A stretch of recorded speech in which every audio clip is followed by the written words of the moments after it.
Hi friends, എൻ്റെ പേര് ഡെന്നി എന്നാണ്. നമ്മളിവിടെ ഇന്ന് ഡിസ്കസ് ചെയ്യാൻ പോകുന്നത് ഗ്രാവിറ്റേഷൻ എന്ന് പറയുന്ന ടോപ്പിക്കാണ്. അപ്പോൾ ഇന്ന് നമ്മളതിൻ്റെ ഫസ്റ്റ് പാർട്ടാണ് പറയുന്നത്. സോ ഇവിടെ ഇന്ന് ഡിസ്കസ് ചെയ്യാൻ ഉദ്ദേശിക്കുന്ന യൂണിവേഴ്സൽ ലോ ഓഫ് ഗ്രാവിറ്റേഷൻ പറയും, പിന്നെ സെൻട്രിപെറ്റൽ ഫോഴ്സ് എന്താണെന്ന് എക്സ്പ്ലെയിൻ ചെയ്യും, പിന്നെ നമ്മൾ ഫ്രീ ഫോൾ എന്താണെന്ന് നോക്കും. അതിനുശേഷം ഫ്രീ ഫോൾ ഉപയോഗിച്ച് ആക്സലറേഷൻ ഡ്യൂ ടു ഗ്രാവിറ്റി എങ്ങനെ കണ്ടുപിടിക്കും, ആ ഒരു ഇക്വേഷൻ നമ്മൾ ഡിറൈവ് ചെയ്യും. അതിനുശേഷം നമ്മൾ ആ ഇക്വേഷൻ ഉപയോഗിച്ച് ആക്സലറേഷൻ ഡ്യൂ ടു ഗ്രാവിറ്റി, അതായത് സ്മോൾ ജി കൊണ്ട് ഡിനോട്ട് ചെയ്യുന്ന ആക്സലറേഷൻ ഡ്യൂ ടു ഗ്രാവിറ്റിയുടെ ന്യൂമറിക്കൽ വാല്യൂ നമ്മൾ കണ്ടുപിടിക്കും. പിന്നെ നമ്മൾ മാസും വെയിറ്റും തമ്മിലുള്ള ഡിഫറൻസ് എന്താണെന്ന് ജസ്റ്റ് നോക്കും. സോ അപ്പോൾ നമുക്ക് നേരെ സ്ലൈഡ് ഷോയിലേക്ക് പോവാം. അപ്പോൾ അതിനു മുമ്പ് ഗ്രാവിറ്റേഷനെ കുറിച്ച് രണ്ട് കൊച്ചു കാര്യങ്ങൾ പറയട്ടെ. ഒന്നാമത്തെ കാര്യം, ഈ ഗ്രാവിറ്റേഷൻ എന്ന് പറയുന്നത് ഒരുപാട് വർഷങ്ങളിൽ നമുക്ക് വ്യക്തതയില്ലാത്ത ഒരു വിഷയമായിരുന്നു. അതായത് ഗ്രീക്കുകാരുടെ ഒക്കെ കാലം തൊട്ട് അവർ വിചാരിച്ചിരുന്നത് ഈ സെലസ്റ്റിയൽ മോഷൻ, അതായത് പ്ലാനറ്റ്സിന്റെ ഒക്കെ മോഷൻ ഒരു ഡിവൈൻ റെൽം ആണെന്നാണ് അവർ വിചാരിച്ചിരുന്നത്. അപ്പൊ അതിനൊരു ഡിവൈൻ ആസ്പെക്ട് ഉണ്ട്, അതല്ലാതെ അതിനകത്ത് ഫിസിക്കൽ ലോസ് ഉണ്ടാവുമെന്നോ അത് ഒരിക്കൽ മനുഷ്യർക്ക് ഡിറൈവ് ചെയ്തെടുക്കാൻ പറ്റുമെന്നൊന്നും അവർ വിചാരിച്ചിരുന്നില്ല. അപ്പം ദൈവങ്ങളുടെ ഒരു പരിപാടിയാണ് ഈ നക്ഷത്രങ്ങളിലെ ഗ്രഹങ്ങളുടെ ഒക്കെ ചലനം എന്നാണ് അവർ വിചാരിച്ചിരുന്നത്. അപ്പൊ ഏകദേശം ഒരു 15-16 സെഞ്ചുറി വരെയൊക്കെ അതിനപ്പുറത്തേക്ക് സയൻസ് അധികം പ്രോഗ്രസ് ചെയ്തിട്ടൊന്നുമില്ല.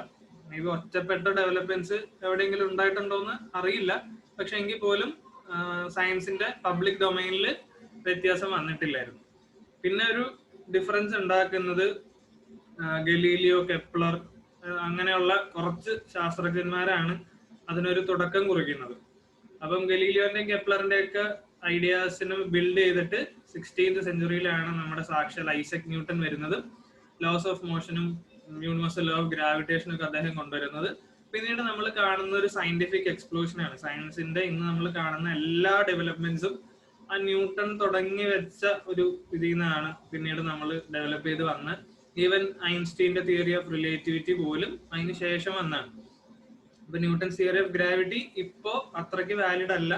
ഐൻസ്റ്റീന്റെ തിയറി ഓഫ് റിലേറ്റിവിറ്റി അതിനെ റീപ്ലേസ് ചെയ്തിട്ടുണ്ട്. പക്ഷെ എങ്കിൽ പോലും ഇതിന്റെ ഇക്വേഷൻസ് ഒക്കെ ഉപയോഗിച്ച് സിമ്പിൾ ആയിട്ടുള്ള ഫിനോമിന നമുക്ക് എക്സ്പ്ലെയിൻ ചെയ്യാൻ പറ്റും. അല്ലെങ്കിൽ ഇക്വേഷൻസ് ഇപ്പോഴും വർക്ക് ചെയ്യും, ഒരു ലിമിറ്റിന് അപ്പുറത്ത് മാത്രമാണ് ഇത് ഇൻവാലിഡ് ആവുന്നത്. സോ ഇത് പഠിക്കാന്നുള്ളത് ഭയങ്കര ഇമ്പോർട്ടന്റ് ആണ്. അപ്പൊ രണ്ടാമത്തെ കാര്യം, ഒരു സയന്റിഫിക് പെർസ്പെക്റ്റീവ് എന്താണെന്നുള്ളതിന്റെ അല്ലെങ്കിൽ ഒരു സയന്റിഫിക് ഫ്രെയിം ഓഫ് മൈൻഡ് എന്താണെന്നുള്ളതിന്റെ പെർഫെക്റ്റ് എക്സാമ്പിൾ ആണ് ഈ ഗ്രാവിറ്റേഷൻ എന്ന് പറയുന്ന സംഗതി. കാരണം ഇപ്പൊ ന്യൂട്ടൺ ഒരു കഥയുണ്ട്, നമ്മൾ കേട്ട് കാണും. ഒരു ആപ്പിള് തലയിൽ വീണപ്പോഴാണ് ന്യൂട്ടൺ ഇങ്ങനെ ആലോചിക്കുന്നത് എന്തുകൊണ്ടാണ് ആപ്പിള് തല വീണത്, അങ്ങനെയാണ് ഗ്രാവിറ്റേഷൻ കണ്ടുപിടിക്കുന്നത് കേട്ട് കാണും. കഥയിൽ എന്തോരം കാര്യം ഉണ്ടെന്ന് അറിയില്ല, പക്ഷെ എങ്കിൽ പോലും ഒരു വസ്തു മേളിലേക്ക് എറിഞ്ഞാൽ താഴേക്ക് വീഴും. അപ്പം ന്യൂട്ടൺ അറിയാം മേളിലേക്ക് എറിഞ്ഞു കഴിഞ്ഞാൽ അതൊരു പോയിന്റിൽ റെസ്റ്റിലാവുന്നുണ്ട്, ആ റെസ്റ്റിലായ സംഗതി വീണ്ടും താഴേക്ക് വീഴും. അല്ലെങ്കിൽ നമ്മൾ കയ്യിൽ ഒരു സംഗതി പിടിച്ചിട്ട് നമ്മൾ അത് റിലീസ് ചെയ്താൽ താഴേക്ക് പോകുന്നു. അങ്ങനെ നമ്മുടെ കയ്യിൽ റെസ്റ്റിൽ ഇരുന്ന ഒരു സാധനം നമ്മൾ അതിൽ നിന്ന് വിട്ട് കഴിയുമ്പോൾ താഴേക്ക് പോകണമെങ്കിൽ അത് മോഷനിലേക്ക് ആയല്ലോ, മൂവ് ചെയ്ത് തുടങ്ങി. അങ്ങനെ മൂവ് ചെയ്യണമെങ്കിൽ അവിടെ ഒരു ഫോഴ്സ് ആക്ട് ചെയ്യണമല്ലോ. അപ്പം ഇതിൽ നിന്നാണ് ന്യൂട്ടൺ ഗ്രാവിറ്റിയിലേക്ക് എത്തിയത്. അപ്പൊ അങ്ങനെയാണെങ്കിൽ എല്ലാ ഒബ്ജക്ട്സിനിടയിലും ഈ ഫോഴ്സ് ഉണ്ടാവും എന്നുള്ള ലോജിക്കിലേക്കാണ് ന്യൂട്ടൺ എത്തിയതും. പിന്നീട് ഈ ഫോഴ്സ് എങ്ങനെ ഡിറൈവ് ചെയ്യാം എന്നുള്ള ഒരു ഇക്വേഷൻ ന്യൂട്ടൺ കണ്ടുപിടിച്ചു. അതാണ് universal law of gravitation. So അപ്പൊ ഇവിടെ ന്യൂട്ടൺ തുടങ്ങുന്ന എങ്ങനെയാ, ഒരു വസ്തു മേളിലേക്ക് എറിഞ്ഞാൽ എന്തുകൊണ്ട് താഴേക്ക് വീഴുന്നു, ഇത്ര മാത്രമാണ് ന്യൂട്ടന്റെ മനസ്സിൽ. അതിനെയാണ് ന്യൂട്ടൺ അഡ്രസ് ചെയ്യാൻ ശ്രമിച്ചത്. എന്നിട്ട് നമ്മൾ ഇപ്പൊ നമ്മൾ എവിടെയാണ് എത്തി നിൽക്കുന്നത്, നമുക്കിപ്പോ ഇന്റർ പ്ലാനറ്ററി മിഷൻസ് വരെ ചെയ്യാവുന്ന ഒരു ലെവലിലേക്ക് നമ്മുടെ ശാസ്ത്രം വളർന്നിട്ടുണ്ട്. ഇപ്പൊ ന്യൂട്ടൺ നമ്മൾ ഒരിക്കൽ മനുഷ്യനെ ചൊവ്വയിലേക്ക് കൊണ്ടുപോകുന്നു അല്ലെങ്കിൽ ചന്ദ്രനിൽ ഇറങ്ങുന്നു കരുതിയല്ല ന്യൂട്ടൺ ഗ്രാവിറ്റി കണ്ടുപിടിക്കുന്നത്. പക്ഷെ അദ്ദേഹത്തിന്റെ കണ്ടുപിടുത്തമാണ് ഇന്ന് നമ്മൾ വലിയ വലിയ കാര്യങ്ങളിലേക്കൊക്കെ നയിച്ചത്. അപ്പൊ സയൻസ് എപ്പോഴും വർക്ക് ചെയ്യുന്ന അങ്ങനെയാണ്, ചെറിയ കാര്യങ്ങൾ എക്സ്പ്ലെയിൻ ചെയ്യാൻ ശ്രമിച്ച് വലിയ ക്വസ്റ്റ്യൻസിനൊക്കെ ആൻസർ കണ്ടെത്തുന്നു. അപ്പൊ ഓൾ ഇറ്റ് മാറ്റേഴ്സ് ഇസ് അത് you have A scientific frame of mind. അപ്പം ഇത്രയും കാര്യങ്ങളെങ്കിലും പറഞ്ഞില്ലെങ്കിൽ നമുക്കിത് ഒരു ഇൻട്രസ്റ്റിംഗ് സംഭവമായിട്ട് തോന്നൂല. അപ്പം ഇതൊരിക്കലും ഒരു ഡ്രൈ ടോപ്പിക് അല്ല. നമ്മൾ അതിനോടുള്ള ഒരു പാഷൻ വെച്ച് പഠിക്കുകയാണെങ്കിൽ ഈസി ആയിട്ട് ഗ്രാസ്പ് ചെയ്യാൻ പറ്റും. അപ്പം ഇനി കൂടുതൽ പറഞ്ഞ സമയം കളയാനുള്ള നേരെ ടോപ്പിക്കിലേക്ക് പോവാണ്, യൂണിവേഴ്സൽ ലോ ഓഫ് ഗ്രാവിറ്റേഷൻ. എന്താണ് യൂണിവേഴ്സൽ ലോ ഓഫ് ഗ്രാവിറ്റേഷൻ എന്ന് പറഞ്ഞ ഒരു സിമ്പിൾ ഇക്വേഷൻ ആണ്. നിങ്ങൾ ഏതെങ്കിലും രണ്ട് ബോഡി കൺസിഡർ ചെയ്യുക, ഒരെണ്ണത്തിന്റെ മാസ് ക്യാപിറ്റൽ എമ്മും മറ്റേ ബോഡിയുടെ മാസ് സ്മോൾ എം എന്ന് എടുക്കുക. ഇവിടെ കാണാം രണ്ട് സ്ഫിയേഴ്സ് ആണ്. ഒരെണ്ണത്തിന്റെ മാസ് ക്യാപിറ്റലും മറ്റേ മാസ് സ്മോളും. ഇതിന്റെ രണ്ടിന്റെ സെന്ററിൽ നിന്ന് ഉള്ള ഡിസ്റ്റൻസ് ആണ്. ഒരെണ്ണത്തിന്റെ സെന്ററിൽ നിന്ന് അടുത്തതിന്റെ സെന്ററിലേക്കുള്ള ഡിസ്റ്റൻസ് ആണ് നമ്മളിവിടെ സ്മോൾ ലെറ്റർ ഡി കൊണ്ട് ഡിനോട്ട് ചെയ്തേക്കുന്നത്. ഓക്കെ, അപ്പൊ ഈ രണ്ട് കാര്യങ്ങളാണ് ഈ ഗ്രാവിറ്റേഷണൽ ഫോഴ്സ് ഡിപ്പെൻഡ് ചെയ്യുന്നത്. എന്താണ്? ഒന്നാമത്തെ കാര്യം രണ്ട് ഒബ്ജക്ട്സിന്റെ മാസ്, രണ്ടാമത്തെ കാര്യം അവയ്ക്കിടയിലുള്ള ഡിസ്റ്റൻസ്. എങ്ങനെയാണ് ഡിപ്പെൻഡ് ചെയ്യുന്നത്? മാസിൽ ഡിപ്പെൻഡ് ചെയ്യുന്നതെന്ന് പറഞ്ഞാൽ ഡയറക്റ്റ് ഡിപ്പെൻഡൻസ് ആണ്. അതായത് മാസ് കൂടി കഴിഞ്ഞാൽ ഫോഴ്സ് അതിനനുസരിച്ച് കൂടും. ഇപ്പം ഒരു യൂണിറ്റ് ഇൻക്രീസ് ചെയ്താൽ, മാസ് ഒരു യൂണിറ്റ് ഇൻക്രീസ് ചെയ്താൽ ഫോഴ്സ് ഒരു യൂണിറ്റ് ഇൻക്രീസ് ചെയ്യും. അങ്ങനെയാണ്. മാസ് 10 ടൈംസ് ആക്കിയാൽ ഫോഴ്സും 10 ടൈംസ് ആവും. അപ്പൊ ഡയറക്റ്റ് ഡിപ്പെൻഡൻസ് ആണ്. ഈ ഡിസ്റ്റൻസിനെ എങ്ങനെയാണ് ഡിപ്പെൻഡ് ചെയ്യുന്നത്? ഇൻവേഴ്സ് സ്ക്വയർ റൂൾ എന്ന് പറയും. എഫ് ഈസ് പ്രൊപ്പോർഷണൽ ടു 1/സ്ക്വയർ ഓഫ് ദ ഡിസ്റ്റൻസ്. അപ്പം ഡിസ്റ്റൻസിൽ ചെറിയൊരു ഇൻക്രീസ് ഉണ്ടായാൽ ഫോഴ്സിൽ വലിയൊരു ഡിക്രീസ് സംഭവിക്കും. അപ്പൊ ഇൻവേഴ്സ് സ്ക്വയർ റൂളാണ് ഫോഴ്സും ഡിസ്റ്റൻസും തമ്മിലുള്ള റിലേഷനിൽ അപ്ലൈ ചെയ്യുന്നത്. അപ്പൊ ഈ രണ്ട് കാര്യങ്ങൾ മാത്രം ഓർത്താൽ മതി. F is proportional to product of the masses of the two objects and F is also proportional to 1/സ്ക്വയർ of the distance between the centres of two objects. അപ്പൊ അങ്ങനെയാണെങ്കിൽ നമുക്ക് ഇവിടെ എത്തും F is proportional to mm/d², capital M into small M divided by d² എന്നുള്ള ഫോമിലേക്ക് നമ്മൾ equation എത്തും. അപ്പൊ ഇവിടെ ഒരു പ്രൊപ്പോർഷണൽ എന്നാണ് കിടക്കുന്നത്. ഈക്വൽ ടു സൈൻ ഇവിടെ വന്നിട്ടില്ല അല്ലെ? മീൻ ഈക്വൽ ടു സൈൻ വരണമെങ്കിൽ അവിടെ ഒരു കോൺസ്റ്റന്റ് വേണം. ആ ഒരു കോൺസ്റ്റന്റിനെ വിളിക്കുന്ന പേരാണ് യൂണിവേഴ്സൽ ഗ്രാവിറ്റേഷണൽ കോൺസ്റ്റന്റ്. ആ കോൺസ്റ്റന്റ് നമ്മൾ ക്യാപിറ്റൽ ജി എന്ന് പറഞ്ഞ് ഡിനോട്ട് ചെയ്യുന്നത്. ഹെൻറി കാവൻഡിഷ് എന്ന് പറയുന്ന ഒരു സയന്റിസ്റ്റ് അതിന്റെ value 6.67 × 10⁻⁻11 newton metre square per kilogram square എന്ന് കണ്ടുപിടിച്ചിട്ടുണ്ട്. അപ്പൊ ജിയുടെ വാല്യൂ കറക്റ്റ് ആയിട്ട് അറിഞ്ഞിരിക്കണം. അപ്പം ഇതാണ് യൂണിവേഴ്സൽ ലോ ഓഫ് ഗ്രാവിറ്റേഷൻ. ഇത്രയേ ഉള്ളൂ സംഗതി. ഈ ഒരു സിമ്പിൾ ഇക്വേഷൻ ആണ് the gravitational force between two objects depends on their masses and the distance between them. അതിനെ നമ്മൾ റെപ്രസെന്റ് ചെയ്യുന്നത് ഇങ്ങനെയാണ്: F is equal to G mm/d². ഈ ഒരു ഇക്വേഷൻ കാണാതെ പഠിച്ചാൽ യൂണിവേഴ്സൽ ലോ ഓഫ് ഗ്രാവിറ്റേഷൻ എന്താണെന്ന് നമുക്ക് മനസ്സിലായി. അത് ഉപയോഗിച്ചുള്ള ക്വസ്റ്റ്യൻസ് നമുക്ക് ചെയ്യാൻ പറ്റും. അപ്പം ഇനി ഈ യൂണിവേഴ്സൽ ലോ ഓഫ് ഗ്രാവിറ്റേഷൻ എങ്ങനെയാണ് നമ്മുടെ സെലസ്റ്റിയൽ മോഷനെ ഗവേൺ ചെയ്യുന്നത്, അല്ലെങ്കിൽ ഇപ്പൊ മൂണിന്റെ മോഷൻ, എർത്തിന് ചുറ്റുമുള്ള മൂണിന്റെ മോഷനിൽ ഗ്രാവിറ്റിക്ക് എന്താണ് റോൾ എന്ന് നോക്കാം. അപ്പൊ അതറിയണമെങ്കിൽ സെൻട്രിപെറ്റൽ ഫോഴ്സ് എന്ന് പറയുന്ന ഒരു ഐഡിയ നമ്മൾ ഗ്രാസ്പ് ചെയ്യണം. സെൻട്രിപെറ്റൽ ഫോഴ്സ് എന്ന് പറയുന്ന ഐഡിയയെ കുറിച്ച് പറയുമ്പോൾ ഏറ്റവും സിമ്പിൾ ആയിട്ട് അതിനെ വിശദീകരിക്കുന്ന ഒരു എക്സ്പെരിമെന്റ് എന്ന് പറയുന്നത്, നമ്മൾ സങ്കല്പിക്കുക, നമ്മളൊരു കല്ലെടുക്കുകയാണ്. കല്ലിൽ നമ്മളൊരു കയറ് കെട്ടിയിട്ട് നമ്മളിങ്ങനെ തലക്ക് ഇങ്ങനെ കറക്കിക്കൊണ്ടിരിക്കുകയാണ്. ഇങ്ങനെ കയ്യിൽ ഇങ്ങനെ പിടിച്ചിട്ട് ഇങ്ങനെ കറക്കിക്കൊണ്ടിരിക്കുകയാണ്. അപ്പം അതാണ് നമ്മൾ ഈ ഒരു ഫിഗറിൽ കാണുന്നത്. ഇവിടെ ഒരു പയ്യൻ നിൽക്കുവാണ്. അവനിങ്ങനെ ഒരു കല്ല് കെട്ടിയിട്ട് അതിങ്ങനെ യൂണിഫോം സർക്കുലർ മോഷനിൽ ഇങ്ങനെ കറക്കിക്കൊണ്ടിരിക്കുകയാണ്. ഏതെങ്കിലും ഒരു പോയിന്റില് അവൻ ഇത് വിട്ട് കഴിഞ്ഞാൽ എന്ത് ചെയ്യും? നേരെ ആ പോയിന്റിൽ വരയ്ക്കുന്ന ടാൻജന്റിന്റെ ഡയറക്ഷനിൽ ആ കല്ല് പോകും. അതിന് കാരണം എന്ന് പറഞ്ഞാല് ഈ യൂണിഫോം സർക്കുലർ മോഷനിൽ ഓരോ പോയിന്റിൽ വെച്ചും ഈ ഒബ്ജക്റ്റ് അതിന്റെ ഡയറക്ഷൻ ചേഞ്ച് ചെയ്യുന്നുണ്ട്. അപ്പൊ ഈ ഒരു പോയിന്റ് എടുക്കുകയാണെങ്കിൽ അവിടെ ഇതിന്റെ ഡയറക്ഷൻ ഓഫ് വെലോസിറ്റി എന്ന് പറയുന്നത് ഈ പോയിന്റിൽ വരയ്ക്കുന്ന ടാൻജന്റ് ആണ്. കേഴ്സർ കാണുന്നത് ഈ പോയിന്റിൽ വരയ്ക്കുന്ന ടാൻജന്റ് ആണ് ഈ പോയിന്റിലെ ഡയറക്ഷൻ ഓഫ് വെലോസിറ്റി. അപ്പൊ ഈ ഒരു ഡയറക്ഷനിലാണ് വെലോസിറ്റി. അടുത്ത സെക്കൻഡിൽ അത് വേറൊരു ഡയറക്ഷനിലേക്ക് മാറും. ആ മാറ്റം കൊണ്ടുവരണമെങ്കിൽ ഇവിടെ ഒരു ഫോഴ്സ് ആക്ട് ചെയ്തേ പറ്റൂ. അതാണ് നമ്മൾ ഇനേർഷ്യ എന്ന് പറയുന്ന ഐഡിയയിൽ നമ്മൾ അതാണ് പഠിക്കുന്നത്. ലോസ് ഓഫ് മോഷനിൽ അതാണ് നമ്മൾ പഠിച്ചിട്ടുള്ളത്. ഒരു ഒബ്ജക്റ്റിന്റെ സ്റ്റേറ്റ് മാറ്റണമെങ്കിൽ, അതിനെ റെസ്റ്റിൽ നിന്ന് മോഷനിലേക്ക് കൊണ്ടുപോകണമെങ്കിൽ, അല്ലെങ്കിൽ മോഷനിലായിരിക്കുന്ന ഒബ്ജക്റ്റിനെ റെസ്റ്റിലേക്ക് കൊണ്ടുപോകണമെങ്കിൽ, അല്ലെങ്കിൽ ഒരു ഒബ്ജക്റ്റ് മൂവ് ചെയ്യുന്ന ഡയറക്ഷൻ മാറ്റണമെങ്കിൽ ഒക്കെ ഒരു ഫോഴ്സ് ആവശ്യമാണ്. അപ്പം ഇവിടെ നമ്മൾ കണ്ടു ഓരോ സെക്കൻഡിലും അതിന്റെ ഡയറക്ഷൻ മാറിക്കൊണ്ടിരിക്കുകയാണ്, ഇങ്ങോട്ടായി. പിന്നെ ഇപ്പൊ ഈ ഒരു പോയിന്റിൽ അതിന്റെ ഡയറക്ഷൻ ഇങ്ങോട്ടാണ്, അടുത്ത പോയിന്റിൽ എത്തുമ്പോഴത്തേക്കും അത് ഇങ്ങോട്ടാണ്. അപ്പം ഇതിങ്ങനെ മാറിക്കൊണ്ടേ ഇരിക്കുകയാണ് യൂണിഫോം സർക്കുലർ മോഷനിൽ. അപ്പം ഇവിടെ ഡയറക്ഷൻ ചേഞ്ച് ചെയ്യുന്ന ഫോഴ്സിനെ വിളിക്കുന്ന പേരാണ് സെൻട്രിപെറ്റൽ ഫോഴ്സ്. ആ സെൻട്രിപെറ്റൽ ഫോഴ്സ് ഈ ഒബ്ജക്റ്റിനെ അതിന്റെ സെന്ററിലേക്ക് വലിച്ചുകൊണ്ടിരിക്കും. അപ്പൊ സെന്ററിലേക്ക് അത് വലിക്കുന്നതുകൊണ്ടാണ് അത് ഈ ഡയറക്ഷനിലേക്ക് പോവാതെ അത് ഡയറക്ഷൻ മാറ്റുന്നത്. അപ്പം എന്തൊരു സർക്കുലർ മോഷൻ സംഭവിക്കണമെങ്കിലും അല്ലെങ്കിൽ ഒരു എലിപ്റ്റിക്കൽ മോഷൻ സംഭവിക്കണമെങ്കിലും അവിടെ ഒരു സെൻട്രിപെറ്റൽ ഫോഴ്സ് ആക്ട് ചെയ്തേ പറ്റും. സോ ഇവിടെ ഈ എക്സാമ്പിളിൽ സെൻട്രിപെറ്റൽ ഫോഴ്സ് കൊടുക്കുന്നത് ഈ സ്ട്രിങ്ങിലുള്ള ടെൻഷൻ എന്ന് പറയുന്ന ഒരു സംഗതിയാണ്. ടെൻഷൻ എന്ന് പറയുന്ന ഒരു ഫോഴ്സ് ആണ്. അത് പിന്നീട് അത് പഠിക്കും. അപ്പോൾ ടെൻഷൻ ഒരു കോണ്ടാക്ട് ഫോഴ്സ് ആണ്. നമ്മളിവിടെ അത് കയ്യിൽ പിടിച്ചിട്ടുണ്ട്, ആ സ്ട്രിങ് കല്ലിലേക്ക് കണക്റ്റഡ് ആണ്. അങ്ങനെ ഫിസിക്കലി കോണ്ടാക്ട് ഉണ്ട്. ഫിസിക്കൽ കോണ്ടാക്ട് ഉള്ളപ്പോൾ മാത്രം വർക്ക് ചെയ്യുന്ന ഒരു ഫോഴ്സ് ആണ് ടെൻഷൻ. ഗ്രാവിറ്റി ഒക്കെ നോൺ കോണ്ടാക്ട് ഫോഴ്സ് ആണ്. അതിന് ഒരു ഫിസിക്കൽ കണക്ഷന്റെ ആവശ്യമില്ല. സോ ഈ ഒരു ഫിഗറിൽ കുറച്ചുകൂടി ക്ലിയർ ആവും. അപ്പൊ മൂണാണിത്, മൂന്നെണ്ണത്തിന് ചുറ്റും റിവോൾവ് ചെയ്യുന്നു. അപ്പൊ ഈ ഒരു പോയിന്റിൽ മൂണിന്റെ ഡയറക്ഷൻ ഓഫ് വെലോസിറ്റി എന്ന് പറയുന്നത് ഇങ്ങോട്ടാണ്. ഈ പോയിന്റിന് വരയ്ക്കുന്ന ടാൻജന്റ് ഇങ്ങോട്ടാണ് ഡയറക്ഷൻ ഓഫ് വെലോസിറ്റി. പക്ഷേ എർത്തിന്റെ ഗ്രാവിറ്റേഷണൽ ഫീൽഡ് അതിനൊരു സെൻട്രിപെറ്റൽ ഫോഴ്സ് പ്രൊവൈഡ് ചെയ്യും. അതിനെ എർത്തിന്റെ സെന്ററിലേക്ക് പിടിച്ച് വലിക്കുകയാണ് മൂണിന്. അങ്ങനെ വലിവ് വരുന്നതുകൊണ്ട് അത് ഇങ്ങോട്ട് പോകുന്നതിന് പകരം ഡയറക്ഷൻ ചേഞ്ച് ചെയ്ത് ഇങ്ങോട്ടാവും. അങ്ങനെ ഓരോ പോയിന്റിലും ഒരു ഡയറക്ഷൻ ചേഞ്ച് ചെയ്യുന്നതുകൊണ്ടാണ് അത് എർത്തിന് ചുറ്റും ഒരു കോൺസ്റ്റന്റ് മോഷനിൽ ഇങ്ങനെ കറങ്ങിക്കൊണ്ടേ ഇരിക്കുന്നത്.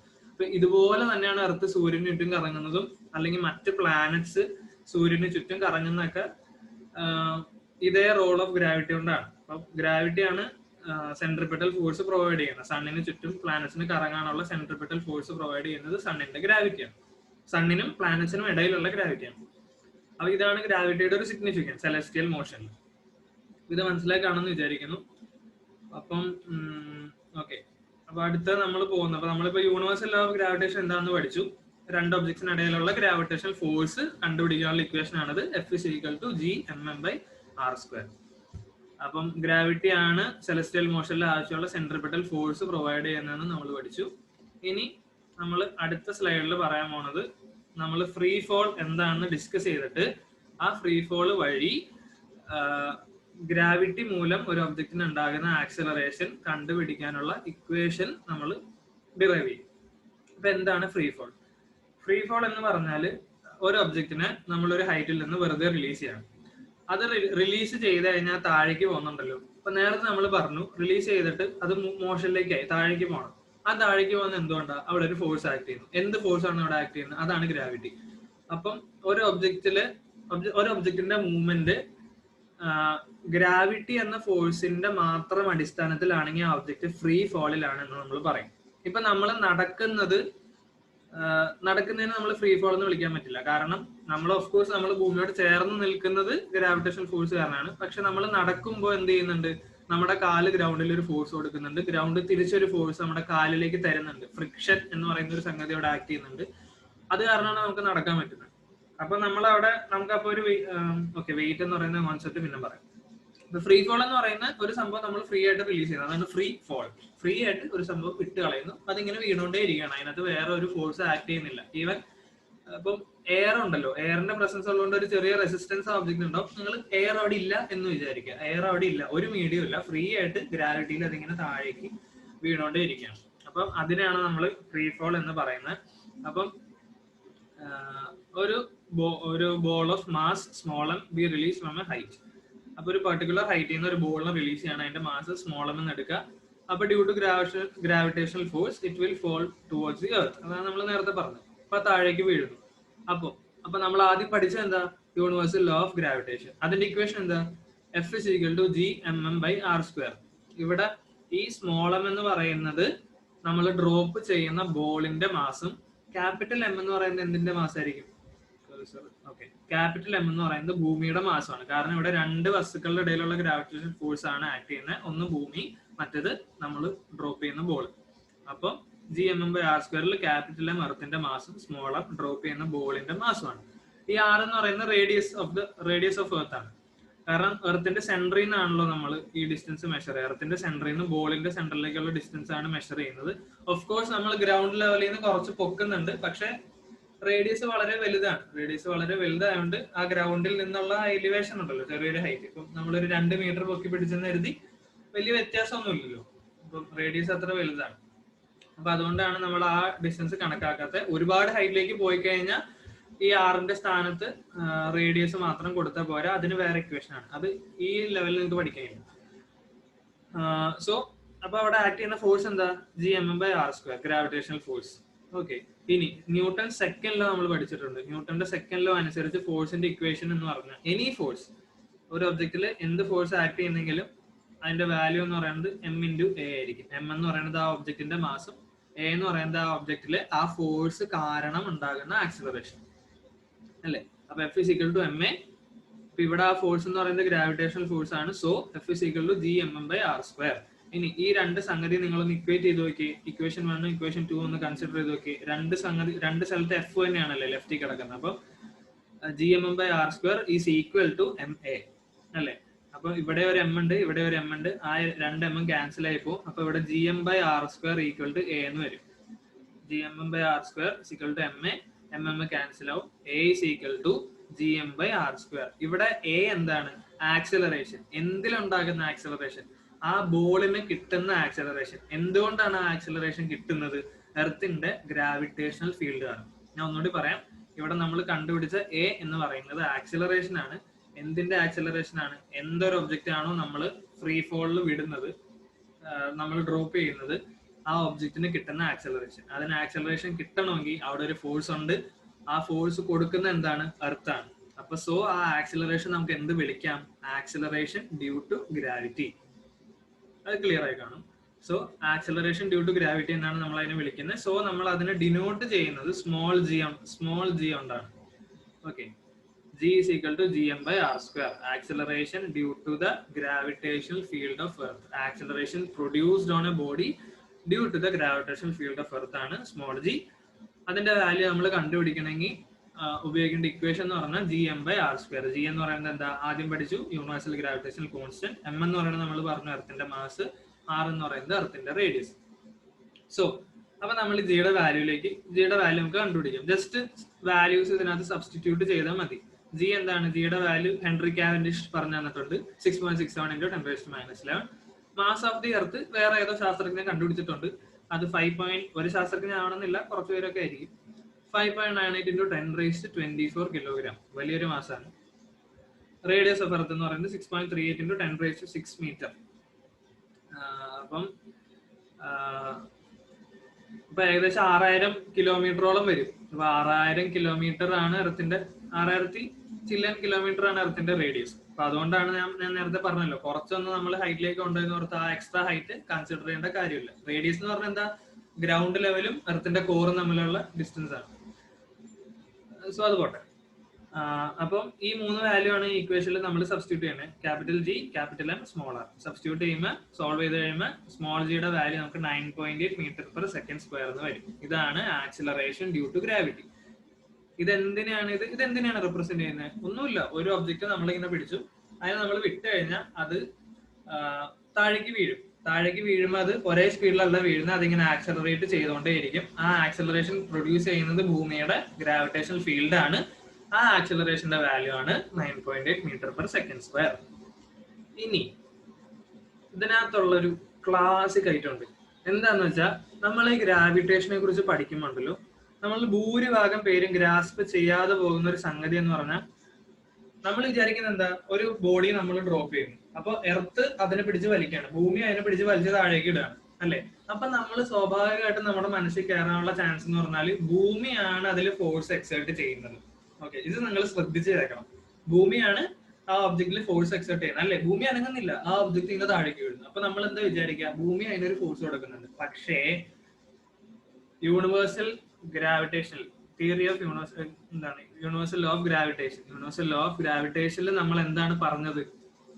2 ഒബ്ജക്ട്സിന് ഇടയിലുള്ള ഫോഴ്സ് ആണ് ഗ്രാവിറ്റേഷൻ. അത് രണ്ടും ഈക്വൽ ആണ്. ഈ ഇപ്പം 2 ഒബ്ജക്ട് എയും ബിയും എടുക്കാം. എ ബിയിൽ എക്സേർട്ട് ചെയ്യുന്ന അതേ ഫോഴ്സ് ആണ് ബി എയിൽ എക്സേർട്ട് ചെയ്യുന്നത്. മാസിന് അത് അവിടെ പ്രസക്തി ഇല്ല. എ എത്ര വലുതായിക്കോട്ടെ, ബി എത്ര ചെറുതായിക്കോട്ടെ, ഈക്വൽ ഫോഴ്സ് ആണ് അങ്ങോട്ടും ഇങ്ങോട്ടും എക്സേർട്ട് ചെയ്യുന്നത്, അല്ലെ? അപ്പം സെയിം രീതിയിൽ ഒരു ഒബ്ജക്റ്റ് നമ്മൾ കയ്യിൽ നിന്ന് വിടുന്നു, താഴേക്ക് വീഴുന്നു. അപ്പം എർത്ത് അതിനെ പിടിച്ച് വലിക്കുന്നുണ്ട്. ആ ഒബ്ജക്റ്റ് എർത്തിൽ ഒരു ഫോഴ്സ് എക്സേർട്ട് ചെയ്യുന്നുണ്ട്. മനസ്സിലായോ?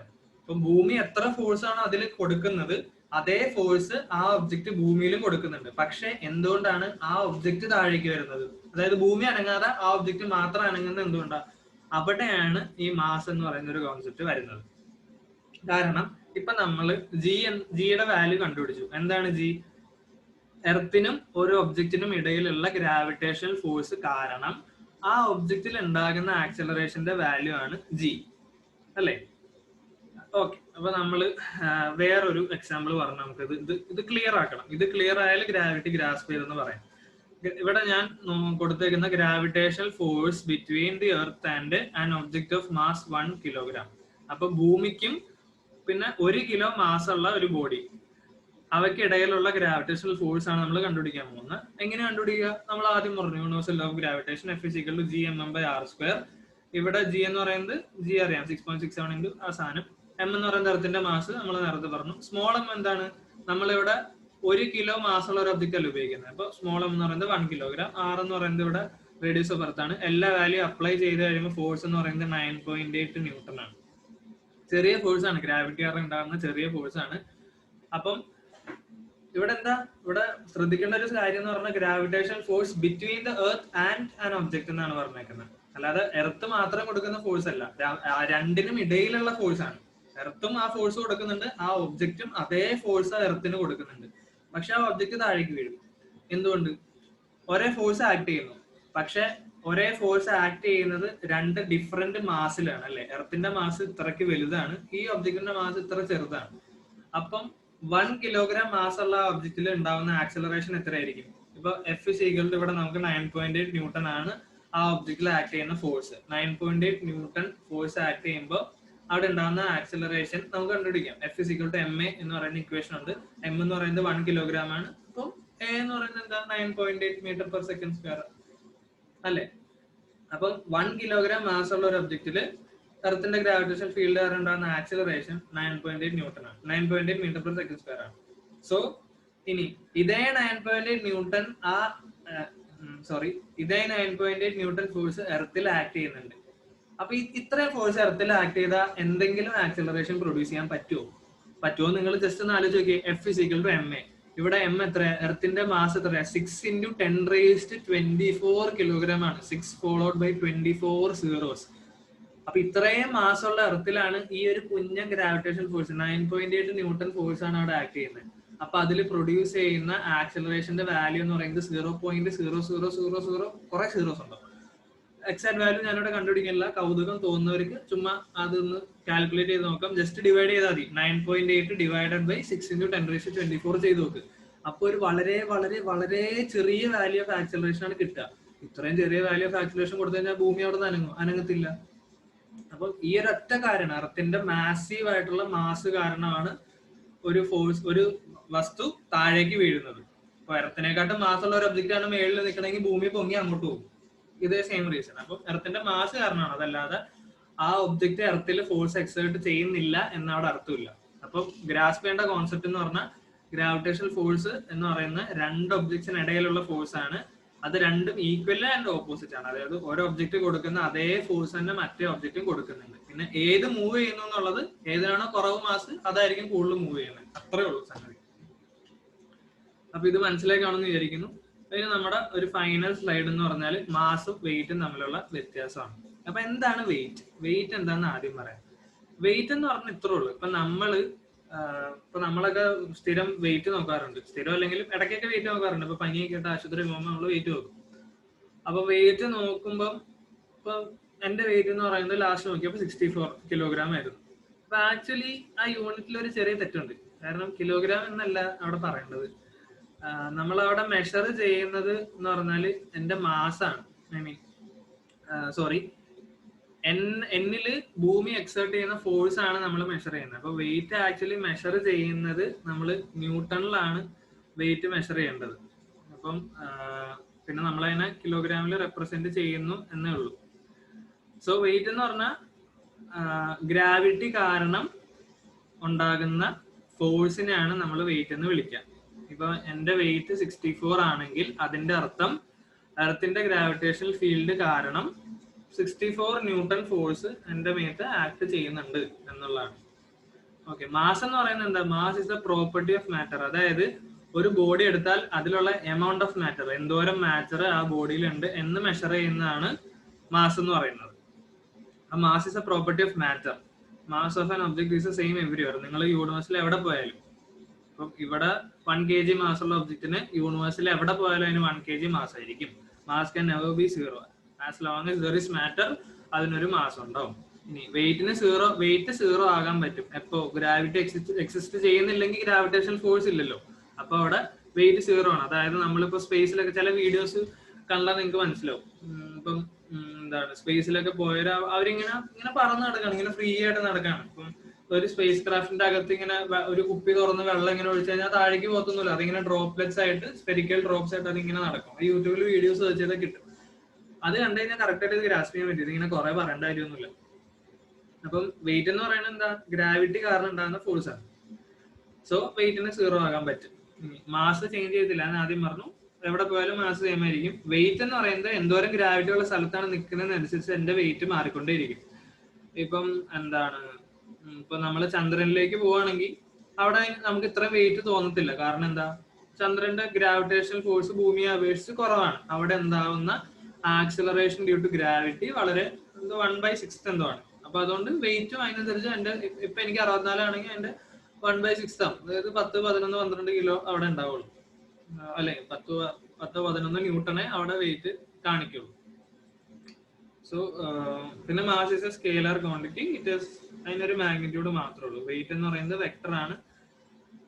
വെക്ടർ എന്ന് പറഞ്ഞാൽ എന്താ പറയുക, വെക്ടർ എന്ന് പറഞ്ഞാൽ ഒരു ഡയറക്ഷൻ ഉള്ള സംഗതികളാണ് നമ്മൾ വെക്ടർ എന്ന് വിളിക്കുന്നത്. ഇപ്പൊ സ്പീഡ് എന്ന് പറയുന്നത് സ്കേലർ ആണ്. ഇപ്പൊ നമ്മൾ നോർത്തിലേക്ക് പോയാലും സൗത്തിലേക്ക് പോയാലും ഏത് ഡയറക്ഷനിൽ മൂവ് ചെയ്താലും നമുക്ക് വേണമെങ്കിൽ പറയാം is moving at A speed of 64 km/h. അത്രയും പറഞ്ഞാൽ നമ്മൾ പറയുന്നത് ഡയറക്ഷൻ ഇല്ല, അതിന് എങ്ങോട്ട് വേണമെങ്കിലും ആവാം മൂവ്മെന്റ്. പക്ഷെ നമ്മൾ സ്പെസിഫൈ ചെയ്യാണ് he is moving at A speed of 64 km/h in the northern direction എന്ന് പറയുകയാണെങ്കിൽ അവിടെ ഒരു ഡയറക്ഷൻ സ്പെസിഫൈഡ് ആണ്. അപ്പൊ അതൊരു വെക്ടർ ക്വാണ്ടിറ്റി ആണ്. അപ്പൊ വെയിറ്റ് എന്ന് പറയുന്ന ഒരു വെക്ടർ ആണ്. കാരണം വെയിറ്റിന് കാരണം എന്താ, ഗ്രാവിറ്റി. ഗ്രാവിറ്റി എങ്ങോട്ടാ, എർത്തിന്റെ സെന്ററിലേക്ക്. സോ ഓക്കെ, ഇപ്പം മാസ് മെഷർ ചെയ്യാനായിട്ട് ഓർഡിനറി ബാലൻസ്, അത് ജസ്റ്റ് മെഷർമെന്റ് ഉപയോഗിക്കുന്ന മെഷീൻസിന്റെ വ്യത്യാസമാണ് ഇവിടെ പറയുന്നത്. ഇപ്പം മാസ് എക്സ്പ്രസ് ചെയ്യുന്നതാണ് കിലോഗ്രാമിൽ, വെയിറ്റ് എക്സ്പ്രസ് ചെയ്യുന്നതാണ് ന്യൂട്ടണിൽ. അത് വിട്ടേക്കാട്ടോ, ഈ ഒരു സ്ലൈഡ് അത്ര ഇമ്പോർട്ടന്റ് അല്ല, ജസ്റ്റ് അറിഞ്ഞിരിക്കുക. മാസ് എന്ന് പറയുന്ന ഒരു എമൗണ്ട് ഓഫ് മാറ്റർ മെഷർ ചെയ്യാനുള്ള സംഗതിയാണ്. വെയിറ്റ് എന്ന് പറഞ്ഞാൽ ഗ്രാവിറ്റി ഉണ്ടെങ്കിൽ ആ ഗ്രാവിറ്റി നമ്മുടെ ദേഹത്തെ എക്സേർട്ട് ചെയ്യുന്ന, അല്ലെങ്കിൽ ആ ഗ്രാവിറ്റി ഒരു ഒബ്ജക്റ്റിൽ എക്സേർട്ട് ചെയ്യുന്ന ഫോഴ്സിനെ വിളിക്കുന്നവരാണ് അതിന്റെ വെയിറ്റ്. അപ്പൊ ഗ്രാവിറ്റി എല്ലാ സ്ഥലത്തും ഒരുപോലെ അല്ല, അതുകൊണ്ട് വെയിറ്റ് എല്ലാ സ്ഥലത്തും ഒരുപോലെ ആവില്ല. എമൗണ്ട് ഓഫ് മാറ്റർ എല്ലാ സ്ഥലത്തും ഒരുപോലെയാണ്, അതുകൊണ്ട് മാസ് എല്ലാ സ്ഥലത്തും ഒരുപോലെയാണ്. അപ്പം ഞാൻ ചില സ്ഥലത്ത് ഒരു ഇച്ചിരി സ്പീഡ് കൂടിയെന്ന് തോന്നുന്നു, എങ്കിലും ഇത്രയും പറഞ്ഞ കാര്യങ്ങൾ എല്ലാവർക്കും മനസ്സിലായി എന്ന് തന്നെ വിചാരിക്കുന്നു. എന്തെങ്കിലും കൂടുതൽ എക്സ്പ്ലെയിൻ ചെയ്യാനുണ്ടെങ്കിൽ, അല്ലെങ്കിൽ ഞാൻ പറഞ്ഞതിൽ എവിടെയെങ്കിലും എന്തെങ്കിലും പിഴവ് പറ്റിയിട്ടുണ്ടെങ്കിൽ നിങ്ങളൊന്ന് കമന്റ് ചെയ്താൽ ഞാൻ തിരുത്തുന്നതായിരിക്കും. So thank you.